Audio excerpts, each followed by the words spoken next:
Hi friends, कसे आहात? स्वागत आहे तुमचं किचन क्वीन वसुंधरामध्ये. छान थंडीचा सीझन सुरू झालेला आहे आणि थंडीच्या सीझनमध्ये तीळ हे आपल्या शरीराला उष्णता देतात. त्याचबरोबर मकर संक्रांतीचा सण देखील जवळ आलेला आहे.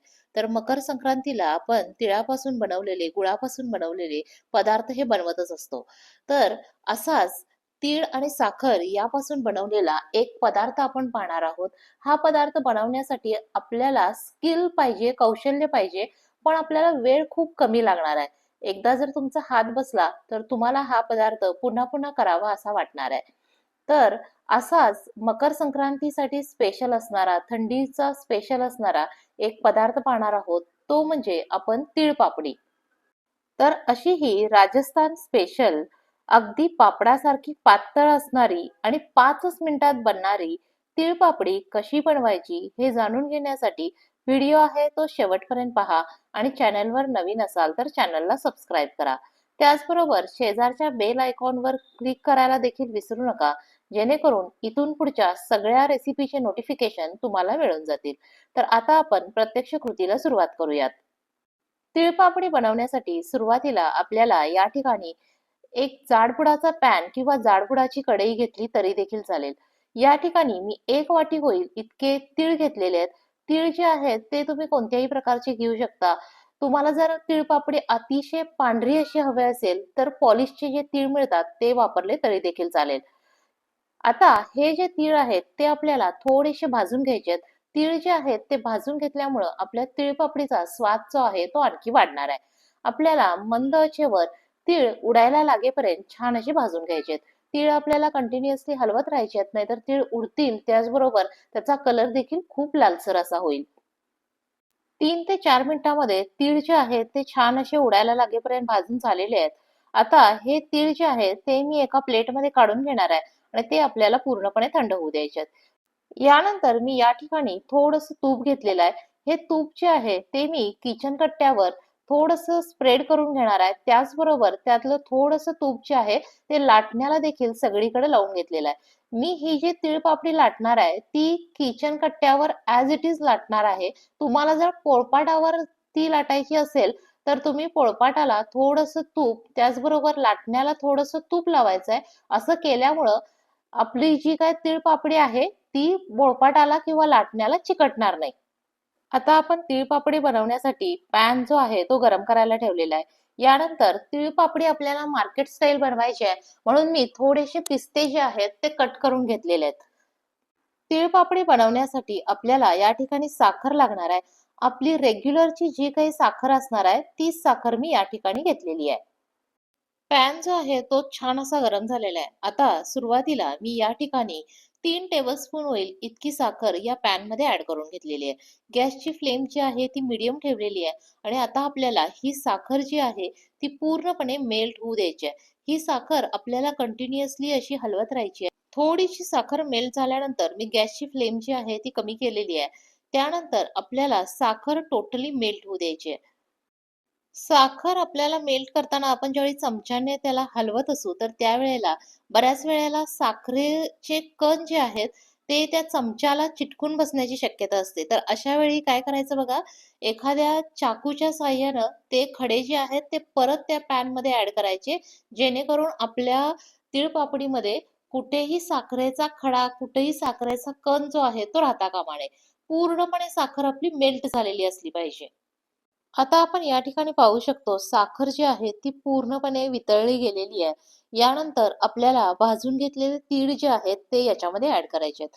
या ठिकाणी आपण सुरुवातीला 3 टेबलस्पून होईल इतकी साखर घेतली होती. तर तीळ ऍड करताना आपल्याला 3 टेबलस्पूनला थोडेसे कमी, जवळजवळ 2.5 टेबलस्पून होतील इतके तीळ जे आहेत ते आपल्याला ऍड करून घ्यायचे आहेत. तीळ मिक्स करून आपल्याला ते हलवून बघायचं आहे. खूप लिक्विड वाटलं तर तिळाचं प्रमाण जे आहे ते वाढवायचं आहे आणि पूर्णपणे प्रत्येक तिळाचा कण जो आहे तो त्या साखरेमध्ये भिजला गेला पाहिजे. यानंतर मी त्याच्यामध्ये पिस्त्याचे जे काही आपण बारीक करून ठेवलेले काप होते ते थोडेसे काप जे आहेत ते ऍड केलेले आहेत. सगळं जे आहे ते व्यवस्थित एकसारखं मिक्स करून घेतलेलं आहे आणि गॅसची फ्लेम देखील मी काय केली होती, बंद करून टाकली होती. यानंतर हे जे काही मिश्रण आहे ते आपण ज्या ठिकाणी तूप लावलं होतं त्या किचन ओट्यावर मी पहिल्यांदा ते पूर्णपणे घालून घेणार आहे. हे सगळं करताना आपल्याला हात जे आहेत ते भरभर चालवायचे आहेत. हे मिश्रण जर थंड झालं तर आपल्याला तीळपापडी जी आहे ती पातळ अशी लाटता येणार नाही. चमच्याला देखील लागलेलं जे काही मिश्रण आहे ते देखील मी चाकूच्या साहाय्यानं सगळं जे आहे ते काढून घेतलेलं आहे. यानंतर मी याला थोडासा गोल आकार द्यायचा प्रयत्न केलेला आहे. गोल आकार आला नाही तरी देखील चालेल. चाकूच्या साहाय्यानं मी त्याची बाजू जी आहे ती पलटून घेतलेली आहे आणि आता आपल्याला लाटण्यानं प्रेस करून छान अशी पातळ तीळपापडी जी आहे ती तयार करून घ्यायची आहे. आपल्याला लाटताना थोडंसं काठावर लाटून घ्यायचं आणि मध्ये जे आहे ते नंतर लाटायचं आणि आपल्याला हे करताना हात जे आहेत ते फास्ट चालवायचे आहेत. आपल्याला हातानं ही तीळपापडी जी आहे ती सुरुवातीला पलटता येणार नाहीये. ती गरम आहे.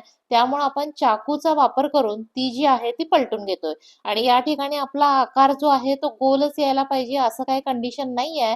शक्यतो आपण गोल आकार द्यायचा प्रयत्न करायचा आहे. पण ज्या कोणत्या आकारात येईल त्या आकारात तुम्ही ती लाटून घेतली तरी देखील चालेल. जितकी पातळ शक्य होईल तितकी पातळ जी आहे ती तुम्ही लाटण्याचा प्रयत्न करा. तर अशा प्रकारे आपली पहिली जी तीळपापडी आहे ती आपली तयार झालेली आहे. या ठिकाणी तुम्ही पाहू शकता त्याच्यामध्ये पिस्ता देखील दिसतात. या ठिकाणी मी पॉलिशचे तीळ वापरले नव्हते, नाहीतर तीळपापडी जी आहे ती दिसायला आणखी पांढरी अशी शुभ्र झाली असती. अशाच प्रकारे आपण उरलेल्या साखरेपासून पाहिजे असतील तितक्या तीळपापडी ज्या आहेत ते तयार करून घेणार आहे.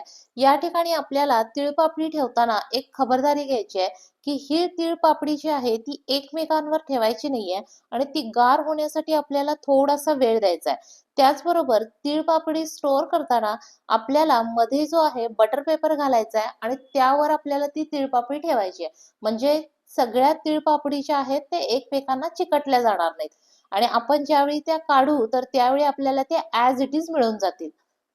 यानंतर आपल्याला आणखी एक महत्वाची गोष्ट लक्षात ठेवायची आहे ती म्हणजे एका पॅन मध्ये आपल्याला एक 4 ते 5 होतील इतक्याच तीळपापडी ज्या आहेत ते बनवायचे आहेत. यापेक्षाही जास्त जर तीळपापडी बनवायचे असतील तर पॅन जो आहे तो आपल्याला एकतर स्वच्छ करून घ्यायचा किंवा दुसरा पॅन जो आहे तो यूज करायचा.